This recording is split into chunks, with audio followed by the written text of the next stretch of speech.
Colleague from Maryland, and appreciate the opportunity to make my remarks before this session ends today. Madam President, I rise today to once again call attention to the growing and unprecedented crisis at our southern border.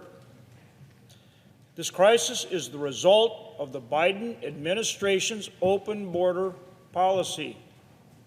It's a function of the Biden administration's failure to secure the border and enforce our laws.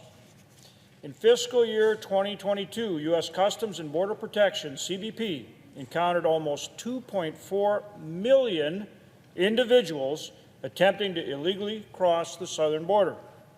That was an increase of 37% from fiscal year 2021 and a more than 400% increase from fiscal year 2020. In the first 6 months of fiscal year 2023, Customs and Border Protection has already encountered more than 1.5 million individuals, a pace that will surpass even the record numbers of last year. Now, with Title 42 public health order set to expire next week, it's only getting worse. Take a look. Anybody can turn on their television and check it out. It's only getting worse. In response to the expected surge of illegal crossings, the Biden administration announced that they're going to send 1,500 troops to the southern border to help with paperwork. Well, it's good that they're sending the troops down there, but without a change in the policy, it's not going to get the job done. They're not able to do the job that they can do and need to do. The Customs and Border Protection officers and agents on the front lines do the best job possible, but they face an impossible task given the Biden administration's actions that continue to exacerbate the crisis. The Biden administration's open border policy. I've seen firsthand the work of these dedicated individuals, including members of the North Dakota National Guard, my home state, who've traveled down to Texas, and I've traveled down to Texas on numerous occasions to draw attention to the border crisis. I've been to Del Rio, I've been to Eagle Pass, I've been to El Paso, and the Rio Grande Valley.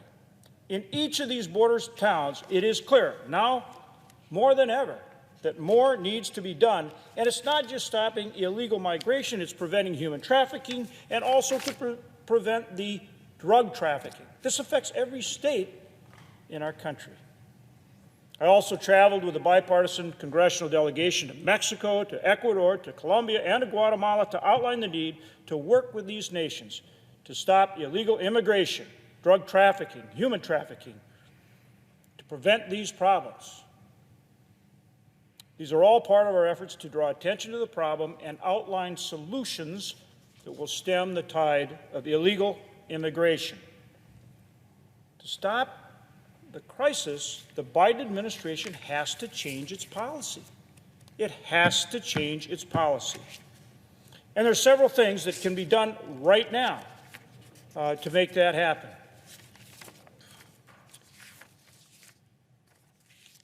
First, the Biden administration needs to implement the migrant protection protocols, or the Remain in Mexico policy, which required people seeking asylum at our southern border to wait in Mexico while their case is adjudicated.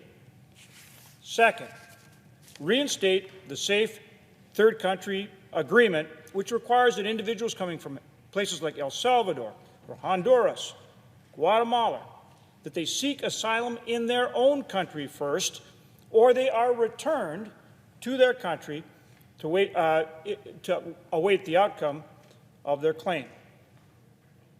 Now, Title 42 expires on May 11th. Border is already in crisis, and it will just get worse. But the reality is, if those two policies are reinstated, then the Customs and Border Protection professionals can get on top of the problem. In other words, let them do their job. Put in place border policies that will enable our Customs and Border Protection professionals to do their job. It's been shown that those policies will work. I just gave you the numbers going back to 2020. We're not guessing on this. We're not guessing. We know it works. Those two policy changes will enable our Customs and Border Protection professionals to get control of the border. And with Title 42 expiring on May 11th, they need to be implemented now. We have to do more. We need a border wall, we need personnel, we need technology. All those things need to be part of creating a secure border. But right now, particularly with Title 42 expiring, we need to implement those two policy changes and enable our Customs and Border Protection professionals to do their job. Border security is national security. With that, Madam President, I yield the floor.